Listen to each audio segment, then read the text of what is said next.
더불어민주당 이재명 대선 후보가 경선 기간을 포함하면 세 번째로 당 입장에서는 험지로 분류되는 대구 경북 지역을 찾았습니다. 자신도 꽤 쓸만한 구석이 있다며 이념이나 색깔을 떠나서 능력을 보고 투표해달라고 호소했습니다. 이준엽 기자가 전해드립니다. 민주당 이재명 후보가 공식 선거운동 두 번째 장소로 산업화의 중심지인 대구 경북과 울산을 찾았습니다. 산업화를 이룬 박정희 전 대통령의 공로를 지켜세우며 자신의 공약인 에너지 고속도로도 경부고속도로 건설해서 발상을 가져온 거라고 강조했습니다. 박정희 정책이면 어떻고 김대중 정책이면 어떻습니까? 필요하면 쓰는 거고 불필요하거나 비효율적이면 버리는 거죠.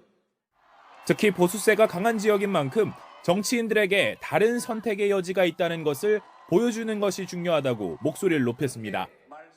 이재명 후보는 보수의 심장으로 불리는 이곳 대구에서도 충직한 일꾼을 뽑아달라며 보수 민심 잡기에 공을 들였습니다. 이 후보는 경북 안동을 고향으로 뒀는데도 왜 자신에겐 우리가 남이가를 해주지 않느냐며 자신도 꽤 쓸만한 구석이 있다고 거듭 호소했습니다. 제명이가 남이가? 라고 한번 해주시겠습니까? 제가 지역주의 하자는 얘기가 아닙니다. 이재명도 한번 써보세요. 이 후보가 지난 9일 이후 나흘 만에 경선 기간부터 따지면 벌써 세 번째로 대구 경북을 찾은 것은 소외된 지역 없이 샅샅이 훑으며 중도층을 공략하겠다는 기조가 반영됐다는 분석입니다. 진정한 보수와 합리적인 진보 개혁 세력이 경쟁하는 그런 상식적인 사회를 만들어야 하지 않겠습니까? 민주당은 지난 대선 20%대 득표에 머물렀던 TK에서 이번 대선에선 득표율을 30% 이상으로 끌어올리겠다며 자신감을 내비치고 있습니다. 이 후보는 오늘은 부산부터 경남 거제까지 PK 지역을 중심으로 영남권 유세를 이어갈 계획입니다. YTN 이준엽입니다. 더불어민주당 이재명 대선 후보는 공식 선거운동 사흘째를 맞아 당 지지세가 상대적으로 약한 걸로 평가받는 부산 경남 지역 유세에 나섭니다. 이 후보는 첫 일정으로 부산 남구 UN 기념공원을 찾아 참배하는데 보수 지지층을 겨냥한 안보 행보로 보입니다. 이어 부산 번화가인 서면을 방문해 지지를 호소하고 경남 창원과 통영, 거제를 차례로 훑을 예정입니다. 국민의힘 김문수 대선 후보는 영남권에 머물며 유권자들과 만났습니다. 이틀 연속 보수 지지세가 강한 곳에서 지지층 표심을 다지며 동남풍을 일으켜 역전을 꾀하겠다는 전략입니다. 박정현 기자입니다. 대구 신암선열공원 참배로 1박 2일 대구 유세 일정을 이어간 김문수 후보는 위기 때마다 나라를 구한 건 대구 경북이었다고 거듭 추켜 세웠습니다. 과거 박정희 전 대통령을 반대했지만 잘못했던 걸 깨달았다고 토로하면서 박정희 정신을 이어받겠다고도 강조했습니다. 세계적인 지도자입니다. 가난을 없애고 세계 최강의 제조, 세계 최강의 산업혁명을 이룬 위대한 대통령 대구 경북이 낳은 인물 아닙니까, 여러분? 동시에 민주당 이재명 후보에 대비해 청렴함과 정직함을 자신의 무기로 앞세우며 반명 정서를 호소했습니다. A가 똑바른 나라라 그러는데 이렇게 거짓말 치고 형수는 완전히 욕을 해도 보통 욕을 하는 게 아니고 이런 사람 여러분 확 찢어버려야 되겠죠? 대구에 이어 울산, 부산을 찾은 김 후보는 대구 경북 신공항 건립, 울산 정원 박람회 등 지역 맞춤형 공약을 발표하며 지역 민심 공략에도 나섰습니다. 선거운동 초반 보수 강세인 영남권에 집중하며 지지층 다지기에 주력하는 모습인데 단일화 과정에서 불거진 후보 교체 시도 논란으로 지지층에서 우려와 실망이 터져나온 만큼 이른바 당심을 먼저 다독이는 데 우선순위를 뒀다는 분석입니다. 윤석열 전 대통령과의 결별을 요구하는 한동훈 전 대표도 평가보단 함께 대화를 해보겠다며 우회적으로 언급한 건 역시 같은 맥락에서 포용을 의식했다는 해석입니다. 좋은 그런 말씀을 한다고 하셨다고 보는데 말씀이 무슨 뜻인지 제가 또 한동훈 후보를 만나가지고 구체적으로 말씀을 들어보고 거기에 맞춰서 적절하게 하도록 하겠습니다. 김 후보는 오늘도 진주와 양산을 돌며 영남권 지역 유세를 이어갈 계획입니다. YTN 박정현입니다. 국민의힘 김문수 대선 후보가 공식 선거운동 사흘째 보수 지지세가 강한 영남 지역 일정을 이어가며 전통적 지지층 다지기에 주력합니다.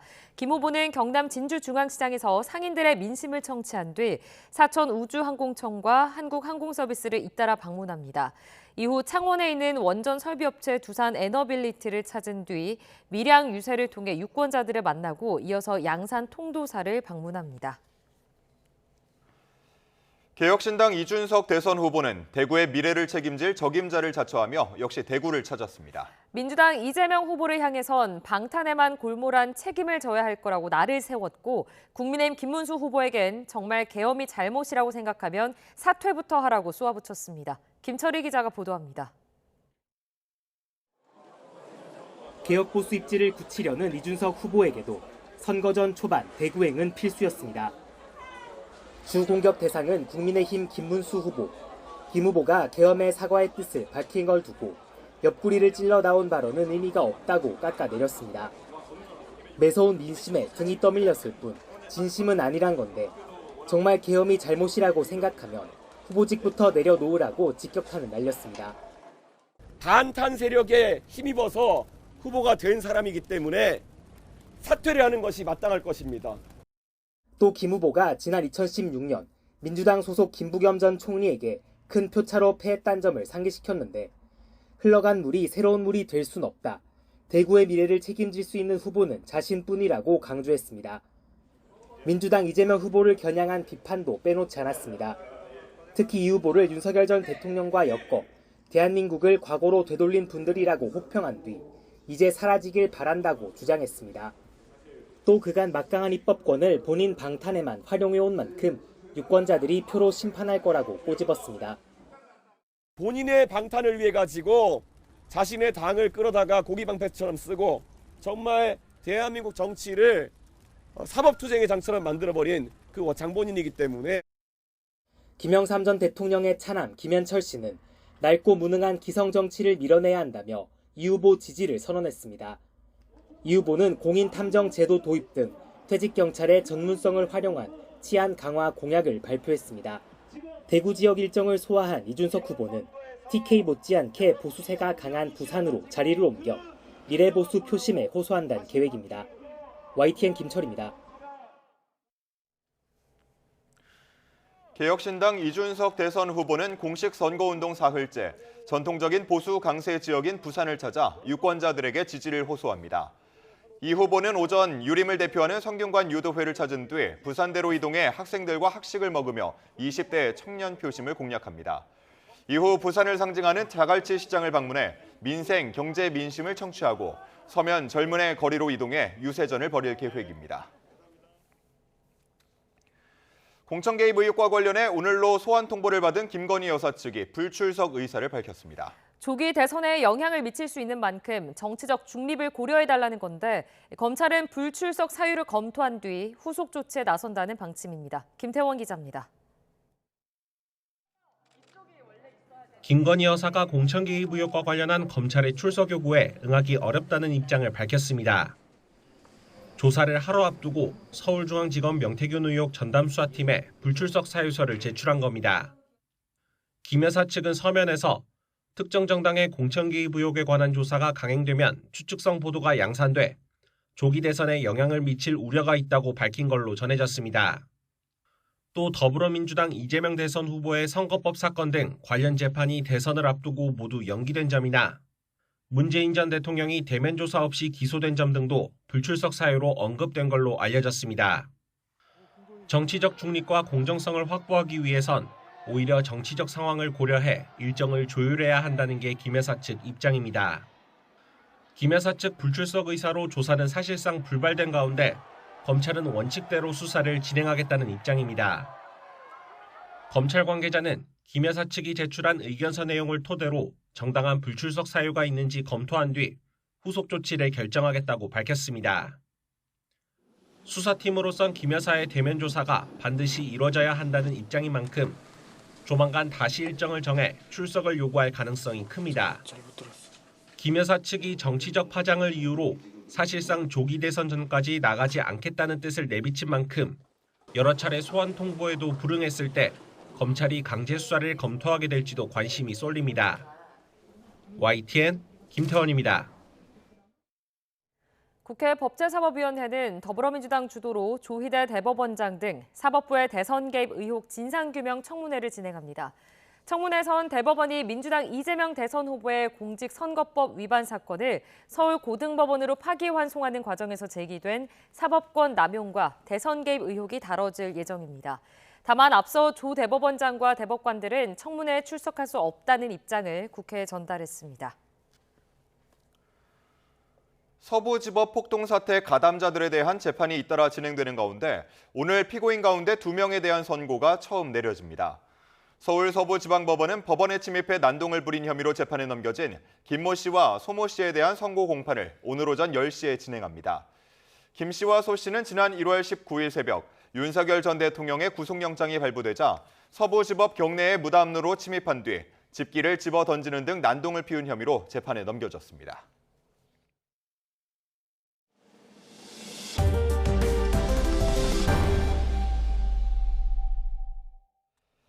어제 저녁 제주도 남쪽 바다 한가운데서 어선이 침수돼 선장과 선원들 모두 8명이 구조됐습니다. 화학물질 공장과 상가 건물에서 화재도 잇따랐습니다. 밤사이 사건 사고 소식 홍민기 기자입니다.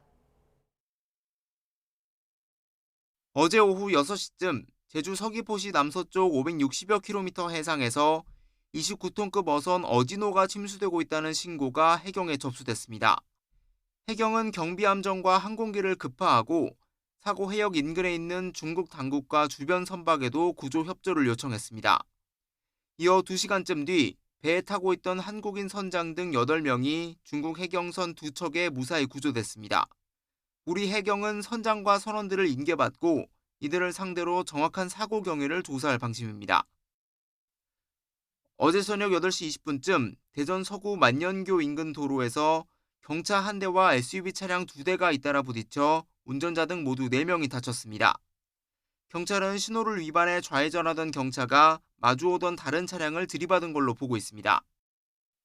어제 저녁 9시 20분쯤엔 충남 철원시 동남구의 한 화학물질 제조 공장에서 불이 났습니다. 이 불로 공장 관계자 4명이 대피했고 다친 사람은 없었습니다. 소방당국은 한때 담당 소방서 인력 전체가 출동하는 대응 1단계를 발령하고 40여 분 만에 불을 완전히 껐습니다. 비슷한 시각 울산 삼산동 상가 2층 노래방에서도 불이 나 50여 분 만에 꺼졌습니다. 이 불로 노래방 위층에 있던 주민 3명이 연기를 마시거나 어지러움을 호소해 병원에서 치료를 받았습니다. YTN 홍민기입니다. 한 줄 뉴스입니다. 인천 서부경찰서는 어제 인천 서구에서 술에 취한 채 차를 몰다 화물차를 들이받고 도주한 혐의로 50대 남성을 붙잡아 조사하고 있습니다. 서울 남부지방법원은 불법 체류자를 상대로 추방될 수 있다고 협박해 돈을 뜯으려 시도한 혐의로 구속 기소된 40대 전직 경찰관 A씨에게 징역 2년을, 범행을 도운 B씨에게 징역 1년에 집행유예 2년을 선고했습니다. 구속영장 실질심사를 앞두고 도주했던 이른바 나체 출신 불법 대부업체 총책이 경찰의 추적 끝에 10개월 만에 붙잡혔습니다. 서울 광진경찰서는 출소 이틀 만에 식당 20곳에서 현금 1,800만 원가량을 훔친 혐의로 30대 남성 A씨를 구속 송치했습니다. 대구지방검찰청은 중증 지적장애 여성을 속여 혼인신고를 한 뒤 재산을 가로챈 혐의로 34살 A씨를 구속 기소했습니다. 경영권 매각 대금을 마련하기 위해 자본 잠식 상태인 회사 가치를 부풀린 일당이 재판에 넘겨졌습니다. 포스트코 노조는 법정 공휴일에 단체 연차를 냈는데 사측이 무단 결근 처리했다며 고용노동부에 특별 근로 감독을 신청했습니다. 충북 음성경찰서는 음성의 한 중학교에서 공금을 횡령한 혐의 등을 받는 행정실장 A씨를 입건해 조사 중이라고 밝혔습니다. 회사 회계장부를 허위 공시한 혐의로 재판에 넘겨진 이만규 아난티 대표가 허위 작성에 고의가 있었다고 보기 어렵다며 1심에서 무죄를 선고받았습니다. 지금까지 한 줄 뉴스였습니다.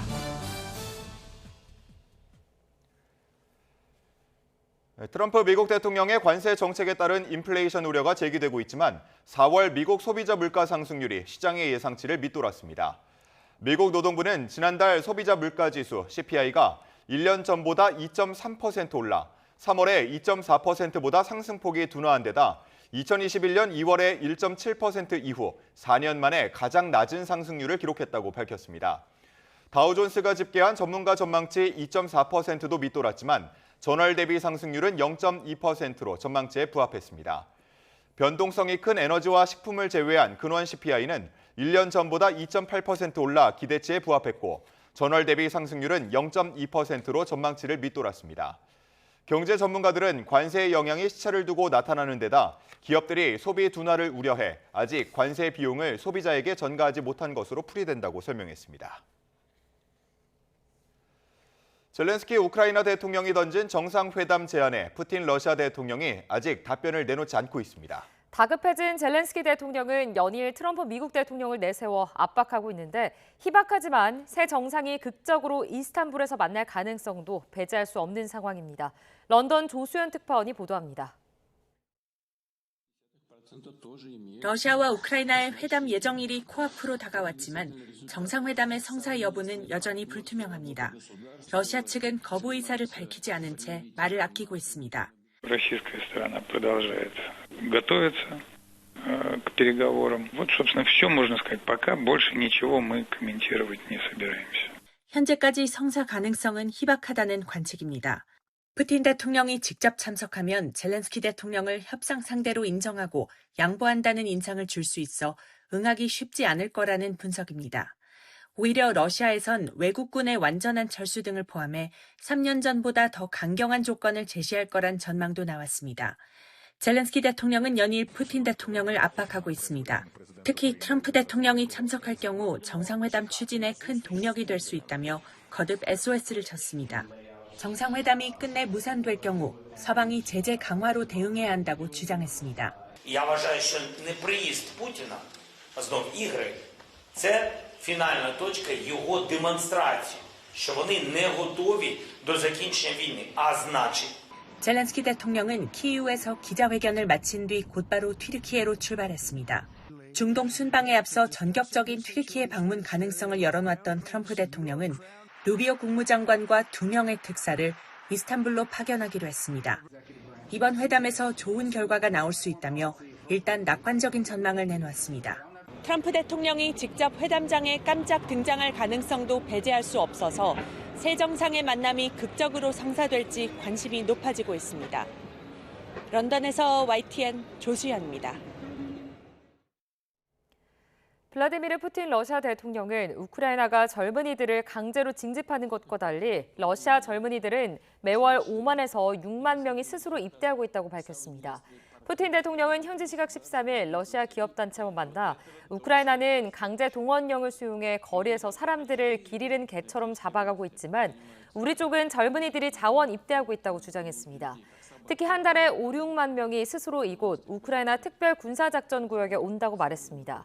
러시아는 우크라이나 특별군사작전 초기인 2022년 9월 30만 명 규모의 동원령을 발령했다가 여론이 악화하자 거액의 계약금을 내걸고 자원병을 모집하는 데 주력하고 있습니다. 미국 국무부가 테러 방지 노력에 협력하지 않는 대테러 비협력국으로 북한과 쿠바, 이란, 시리아, 베네수엘라 등을 지정했습니다. 미 국무부는 지난해 바이든 행정부가 쿠바를 대테러 비협력국에서 제외했지만 쿠바에는 테러 관련 혐의를 받는 미국인 도주자들이 최소 11명이 있고 쿠바 정권이 송환 논의를 하지 않는다며 재지정 이유를 밝혔습니다. 미 국무부는 북한도 29년 연속 대테러 비협력국에 포함됐다고 덧붙였습니다. 오늘의 주요 경제 일정입니다. 통계청이 4월 고용 동향을 발표합니다. 올해 들어 취업자 수 증가폭은 1, 2월 13만 명 선에서 3월 약 20만 명으로 늘었습니다. 하지만 제조업과 건설업의 일자리 위축이 계속되고 청년층 고용 부진도 이어지고 있습니다. 한국은행이 오늘 지난달 말 기준 예금은행의 가계대출 동향을 발표합니다. 시장에서는 주택담보대출을 중심으로 석 달째 오름세를 이어갈 것이란 전망이 지배적인데요. 특히 토지거래 허가구역을 반짝 해제했던 여파가 반영되면서 대출 규모가 얼마나 늘었을지가 관심입니다. 금융위원회가 오늘 오후 정례회의를 열어 청산 위기에 놓인 MG 손해보험 처리 방안을 확정합니다. 금융위는 임시회사를 설립해 MG 손보의 기존 계약을 인수하고 추후 다른 보험사가 이 계약을 다시 인수하는 방안을 검토 중입니다. 다만 MG손보의 대다수 직원들은 고용 승계가 어려울 것으로 보여 반발하고 있습니다. 국토교통부가 오늘 국내 드론 산업 성장과 협력을 위한 드론 산업 얼라이언스 창립 총회를 엽니다. 국토부는 이 조직은 산학연관을 연계해 드론 산업 역량을 모으고 총체적 협력 기반을 조성해 도약을 가속하기 위해 출범했다고 소개했습니다. 스마트폰 시장의 치열한 경쟁이 이번에 AI에 이어 두께 싸움으로 옮겨갔습니다. 삼성전자가 애플에 앞서 역대 가장 얇고 가벼운 스마트폰을 출시하며 슬림화 경쟁의 포문을 열었습니다. 박계원 기자가 취재했습니다. 스마트폰을 옆으로 세웠더니 연필 한 자루보다 더 얇고 무게는 라면 한 봉지 정도로 가볍습니다. AI를 품고 돌아온 갤럭시 S25 엣지입니다. 초슬림, 초경량 디자인에 강력한 성능까지 갖춘 그 건조한 내구성까지 모두 담았습니다.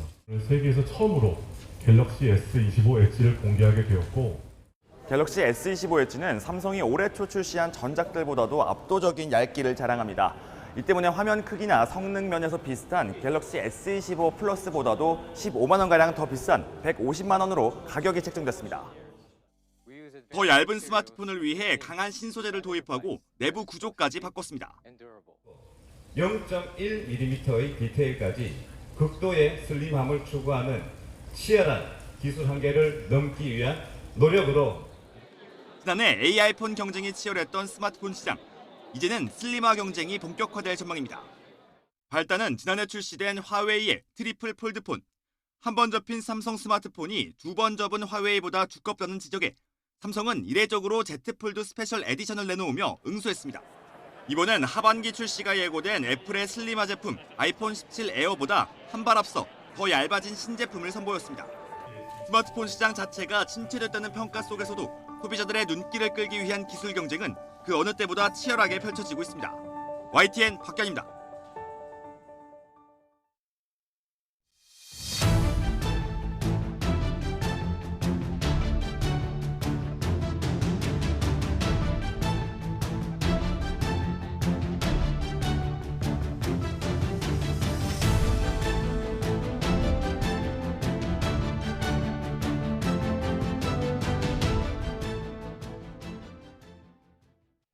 대선이 20여일 앞으로 다가온 가운데 YTN은 국민의힘이 단일화 내용 속에 김문수 후보를 확정한 뒤 긴급 여론조사를 실시했습니다. 각 후보별 당선 가능성을 물었는데 더불어민주당 이재명 후보가 과반을 크게 웃도는 것으로 나타났습니다. 먼저 정인용 기자입니다. YTN은 국민의힘 대선 후보로 김문수 후보가 최종 확정된 뒤 전국 만 18세 이상 남녀 1,003명을 대상으로 여론조사를 실시했습니다. 지지 여부와 무관하게 누가 대선에서 선출될 것 같은지 물었는데 민주당 이재명 후보가 67%, 김문수 후보 22%, 개혁신당 이준석 후보는 1%로 집계됐습니다. 선거 캐스팅 보트인 중도층 응답자들로 한정해 당선 전망을 질문했더니 이재명 후보는 73%로 더 뛰어올랐고 김문수 후보는 15%로 뒤를 이었습니다. 다만 지지정당이 없다고 말한 무당층은 54%가 이재명 후보의 당선 가능성이 높다고 봤고 없거나 모름, 무응답은 33%나 됐습니다. 현재 지지하고 있는 후보를 대선 당일까지 계속 지지할 건지 유권자들의 충성도도 살펴봤습니다. 계속 지지한다는 응답이 10명 중 8명에 달했고 지지 후보를 바꿀 수 있다는 의견은 15%에 그쳤습니다. 다만 무당층은 43%가 지지 후보가 바뀔 수도 있다고 여지를 남겨 계속 지지할 거란 응답보다 높았고 모름 무응답도 23%로 나타났습니다. 정당 지지도는 민주당이 45%, 국민의힘 34%를 기록했고 개혁신당이 5%로 뒤를 이었습니다. 지난주 YTN 여론조사보다 민주당 지지율이 1%포인트 상승했고 국민의힘은 지지율이 유지됐습니다. YTN 정인용입니다.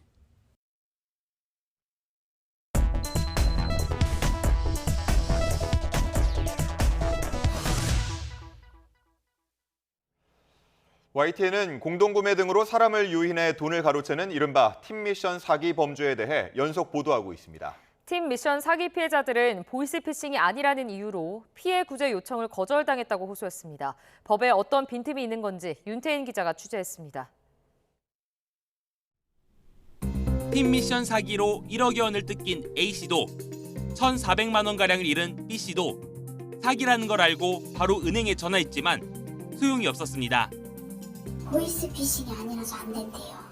돈을 잃을 걸 알면서도 보냈기 때문에 법에 보이스피싱만 변제가 되지 그런 거는 변제가 안 된다는 거예요. 만약 보이스피싱 피해자라면 지급정지 제도를 이용할 수 있습니다. 돈이 빠져나가기 전에 범죄 계좌를 동결하고 피해금을 되돌려받을 수 있는 건데 문제는 팀미션 피해자들은 이런 제도의 도움을 받을 수 없다는 겁니다. 통신사기 피해 환급법을 보면 지급정지는 보이스피싱을 당했을 때만 이용할 수 있습니다. 재화의 공급 또는 용역의 제공 등을 가장한 행위는 제외한다는 규정 때문인데 팀미션의 경우 결국 사기였지만 자기 돈을 투입해 공동구매에 참여한 행위가 여기에 해당한다는 겁니다. 무분별하게 계좌가 정지돼 선의의 피해자가 나오거나 전자상거래를 위축시키는 것을 막기 위해 단서 조항을 넣은 겁니다. 중고나라 사기 이런 것까지 다 지급정지를 할 수는 없잖아요. 그런 취지로 이렇게 만들었었던 거예요. 지급정지를 해줄 수 없다라는 게 이제 금융기관들의 입장이고요. 지난 21대 국회에서 경찰청 산하에 사기정보 분석원을 두고 각종 신종 사기 사건도 지급정지 요청 등을 할 수 있게 하는 법안이 발의됐지만 법무부를 포함한 정부 부처의 이견으로 폐기됐습니다. 경찰은 신종 사기 수법에 대한 대응을 강화하기 위해 새롭게 입법을 추진한다는 방침입니다. 그 조직적인 다중 피해 사기에 대해서도 계좌 정지나 전화번호 이용 중지를 할 수 있도록 하는 게 주요 내용입니다. 사기 피해자들이 속수무책으로 당하는 것을 막기 위해 제도의 빈틈을 없애달라는 요구가 커지고 있습니다. YTN 윤태인입니다. 170여 명이 대피했던 경기도 이천 물류창고 화재 현장에서 밤샘 진화 작업이 이어졌습니다. 소방당국은 어제 오후 4시쯤 큰 불길을 잡은 뒤 밤새 잔불을 끄는 데 주력했습니다. 소방 관계자는 물류창고 내부에 타기 쉬운 물건들이 많고 중장비를 동원해 무너진 잔해를 치워야 하는 상황이라고 설명했습니다. 소방과 경찰 등 관계 당국은 불을 완전히 끄는 대로 화재 원인을 파악하기 위한 감식 일정 조율에 나설 방침입니다. 2년 전 강원도 강릉에서 12살 이도현 군이 숨진 급발진 의심 사고와 관련해 법원이 차량 결함은 인정하기 어렵다며 유족의 손해배상 청구를 기각했습니다. 유족 측은 판결에 반발하며 즉시 항소하겠다고 밝혔습니다. 송세혁 기자가 취재했습니다. 2022년 12월 강릉의 한 도로. 60대 운전자가 몰던 차량이 앞차를 들이받은 뒤 600m 넘게 질주하다 배수로로 추락했습니다. 이게 안 돼! 도연아! 도연아! 도연아! 이 사고로 함께 탄 12살 손자 이도현 군이 숨졌습니다. 유족은 차량 급발진이 원인이라며 차량 제조사를 상대로 손해배상을 청구했지만 법원은 이를 기각했습니다. 마지막 충돌 6.5초 전부터 가속 페달을 끝까지 밟았다고 기록된 사고 기록 장치. 재판부는 차량 결함이 아닌 운전자가 제동 페달 대신 가속 페달을 밟았을 가능성이 크다고 판단했습니다. 엔진 전자 제어 장치의 결함으로 잘못된 명령을 내린다 해도 제동 페달 기록까지 오류를 일으킬 수 없다는 겁니다. 또 차량 충돌 직후를 제외하면 제동 등이 들어오지 않은 점과 재현 실험 결과가 사고 기록 장치의 속도와 큰 차이가 없는 점 등도 근거로 제시됐습니다. 재판부는 자동 긴급 제동 보조 시스템이 작동하지 않은 것에 대해서도 결함이 아닌 작동 조건이 충족되지 않았을 가능성이 크다고 덧붙였습니다. 선고를 마친 재판부는 이번 사고에 대해 매우 안타깝게 생각한다고 말했습니다. 굉장히 비과학적인 판결이다. 모든 분석, 정밀 감정 결과를 부인한 그와 같은 판결이다. 유족 측은 판결에 반발하며 차량 결함에 대한 입증 책임을 소비자가 아닌 제조사가 지도록 하는 제조물 책임법 개정을 호소했습니다. 정의가 외면나가지 않도록 제조물 책임법이 바뀔 수 있도록 우리는 도연이의 이름으로 다시 싸우겠습니다. 국민 여러분 부디 함께해 주십시오.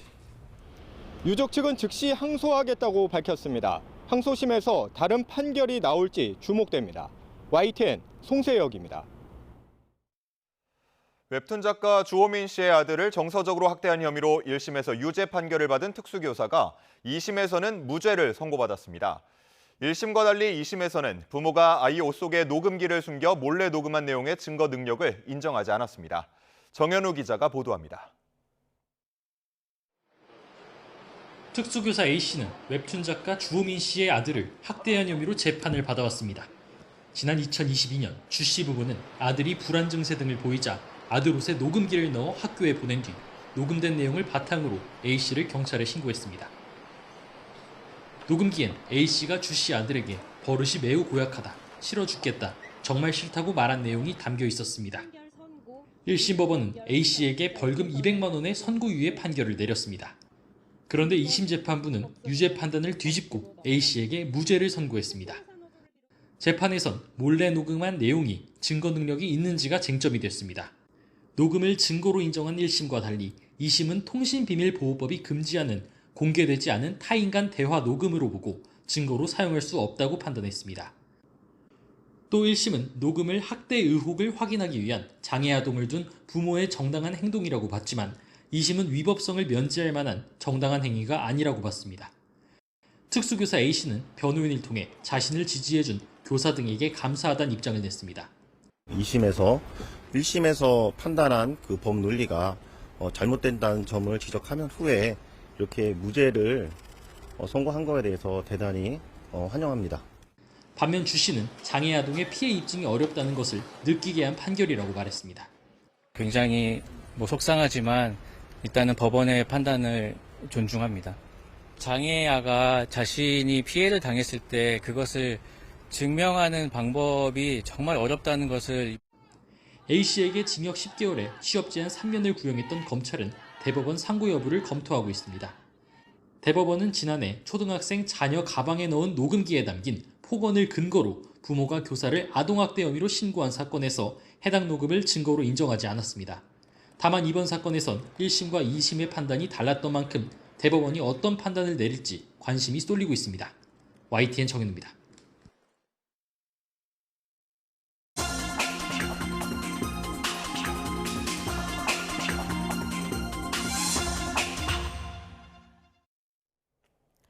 오늘의 글로벌 픽입니다. 트럼프 대통령이 카타르 왕실로부터 5천억 원이 넘는 항공기를 선물 받기로 하면서 논란이 거세지고 있습니다. 이번 일을 계기로 이해 충돌 우려가 제기되는 트럼프 일가의 사업들도 주목을 받고 있는데요. 특히 트럼프 대통령이 첫 순방지로 선택한 중동의 세 나라 모두 깊은 사업 관계를 맺고 있습니다. 보도에 유토건 기자입니다. 트럼프 일가의 사업체를 총괄하는 차남 에릭 트럼프는 최근 카타르에서 30억 달러 규모의 계약을 체결했습니다. 사우디아라비아 카타르 업체와 손잡고 카타르 수도 부근에 18홀짜리 골프장과 리조트를 건설하기로 했습니다. The project is going to be the first on the country, maybe in the region, where it has private villas on the beach, on the golf course. 별도로 아랍에미리트 두바이에 80층짜리 트럼프 호텔을 짓는 사업도 추진하고 있습니다. 이어서 두바이로 넘어간 에릭 트럼프는 암호화폐 투자를 적극적으로 독려했습니다. And I believe that the crypto world is going to take over those big banks. I think it's going to leave them in the dust. 동시에 아부다비 정부가 관여하는 투자 회사가 자신이 발행한 신생 스테이블 코인을 대규모 결제에 사용하기로 했다고 발표했습니다. 이 덕분에 코인의 시가총액은 출시 2달 만에 20억 달러를 돌파했습니다. 또 트럼프 대통령의 사위가 운영하는 사모펀드는 지난해 12월에만 아랍에미리트와 카타르로부터 15억 달러의 추가 투자를 받았습니다. 트럼프 일가가 공격적으로 사업을 확장하는 세 개 나라가 첫 순방지로 선택되면서 국익이 뒷전으로 밀릴 수 있다는 우려가 커지고 있습니다. So these are all countries where he has business interests. In every case, there are going to be government decisions as to permits and regulations. 미국 내 암호화폐 사업을 둘러싼 잡음도 끊이지 않고 있습니다. 장남과 차남이 설립한 비트코인 채굴 업체는 설립 한 달여 만에 기존 상장사와 합병하는 방식으로 우회 상장을 추진하기로 했습니다. 트럼프 대통령은 자신의 민코인을 많이 보유한 투자자를 초청해 만찬을 하는 행사까지 기획했습니다. 상위 220명이 사들인 코인은 1억 5천만 달러어치에 육박합니다. The Trump family has been making more than $1 billion a month since the new administration started, and that's like the Trump Hotel on steroids. 미국 상원에선 민주당 주도로 암호화폐 정책을 둘러싼 트럼프 일가의 이해충돌 가능성에 대해 예비조사에 착수했습니다. YTN 유통원입니다. 네, 영국에서 여성을 성폭행하고 살해한 죄로 38년간 옥살이를 한 남성이 새로운 DNA 검사에서 나온 증거로 무죄 판결을 받고 석방됐습니다. BBC 등에 따르면 런던 항소법원은 현지 시각 13일 68살 피터 설리번을 살인범으로 인정한 지난 1987년 판결을 파기했습니다. 설리번은 지난 1986년 머지사이드에서 발생한 20대 여성 살인 사건의 범인으로 체포돼 지금까지 38년 7개월 21일을 교도소에서 지냈습니다. 이는 영국에서 잘못된 판결로 가장 오래 복역한 사례인 것으로 전해졌습니다. 키어 스타머 영국 총리의 사저에 불을 지른 혐의로 21살 남성이 체포돼 조사를 받고 있는데요. 이 남성은 현지 시각 12일 새벽 런던 북부 켄티시 타운에 있는 스타머 총리 소유의 주택에 불을 지른 혐의를 받고 있습니다. 프랑스의 국민 배우 제라드 드파르디웨가 영화 스태프들을 성추행한 혐의로 징역형을 선고받았습니다. 파리 형사법원은 현지 시각 13일 드파르디웨의 성추행 혐의를 유죄로 인정하고 징역 18개월의 집행유예를 선고했습니다. 지난해 미국 대선에서 고령 논란으로 중도 하차했던 조 바이든 전 대통령이 재선에 성공할 경우 휠체어를 사용할 가능성에 대해 보좌관들과 논의한 것으로 알려졌습니다. 악시오스의 알렉스 톰슨과 CNN의 제이크 테퍼 기자가 쓴 신간 오리지널 신에는 바이든 대통령이 2023년부터 척추가 심각하게 퇴행하면서 걸음걸이가 불안정해졌다는 주변 인물들의 이야기가 담겨 있습니다. 지금까지 글로벌 픽이었습니다. SK텔레콤 해킹과 관련해 피해를 본 소비자들이 개인정보 분쟁조정위원회에 집단 분쟁조정을 신청했습니다. SKT 해킹 피해자들의 법률 대리를 맡은 법무법인 이공은 보도자료를 내고 유심정보 해킹으로 인한 손해배상을 구하는 집단 분쟁조정 신청을 개인정보 분쟁조정위원회에 접수했다고 밝혔습니다. 그러면서 신속한 피해 구제의 필요성을 고려해 집단 분쟁조정에 동의한 피해자들을 대상으로 우선 신청을 했다며 향후 추가 피해 접수를 받을 예정이라고 덧붙였습니다. 이와 별도로 SK텔레콤 해킹 피해자들은 지난 9일 위약금 없이 가입을 중도 해지할 수 있게 해달라며 한국소비자원에도 집단 분쟁 조정 제도를 신청했습니다. 강한을 주연의 영화 야당이 올해 개봉한 영화 중 최고 흥행작에 올랐습니다. 배급사 플러스엠 엔터테인먼트는 영화 야당의 누적 관객 수가 301만 5천 명으로 집계됐다고 밝혔습니다. 올해 국내에서 가장 많은 관객을 동원한 봉준호 감독의 할리우드 작품 미키 17의 최종 관객 301만 3천 명을 넘어선 기록입니다. 청소년 관람 불가 등급 영화로는 2019년 악인전 이후 6년 만에 300만 관객을 돌파했습니다. 세 차례 공모에 실패한 수도권 대체 매립지 후보지 확보를 위해 정부와 관련 지자체들이 응모 조건을 대폭 낮추기로 했습니다. 환경부와 서울시, 인천시, 경기도 등 4자 협의체는 응모 후보지의 최소 면적 기준을 줄이고 민간의 응모 문호를 개방하는 내용으로 4차 공모를 시행한다고 발표했습니다. 대체 매립지 후보에 응모하기 위한 최소 면적은 30년 사용을 전제로 기존보다 44% 줄인 50만 제곱미터로 완화했습니다. 반대로 기초자치단체장으로 제안했던 응모 자격은 토지 소유자 80% 이상의 매각 동의 확보를 전제로 개인이나 법인 등 민간까지 확대했습니다. 오늘도 낮더위는 계속되겠습니다. 따뜻한 남서풍이 불고 맑은 날씨까지 더해져서 어제만큼 덥겠는데요. 한낮에 서울이 26도, 대전은 28도까지 기온이 오르겠습니다. 다만 일교차가 10도 이상 크게 나기 때문에 출근길에는 외투 꼭 걸치셔야겠습니다. 낮 동안에는 볕이 무척 강하겠습니다. 자외선 지수와 오존 농도가 모두 높게 나타나겠습니다. 노약자와 어린이는 한낮 야외 활동에 주의하셔야겠습니다. 오늘 아침 남해안을 중심으로 짙은 안개가 끼겠고요. 중부 서해안과 영동 지역에서는 바람이 강하게 불겠습니다. 현재 기온을 보면 서울이 14.3도, 대구가 14.4도로 어제보다 조금 높게 출발하고 있습니다. 한낮이 되면 서울 26도, 대구와 광주는 27도, 강릉은 28도까지 올라 덥겠습니다. 목요일인 내일은 전국 대부분 지역에 비가 오겠습니다. 양이 많지는 않겠고요. 오후가 되면 모두 그치겠습니다. 날씨였습니다. 이상으로 뉴스타트 1부 마칩니다. 잠시 후 2부가 이어집니다. 함께해 주신 여러분 고맙습니다.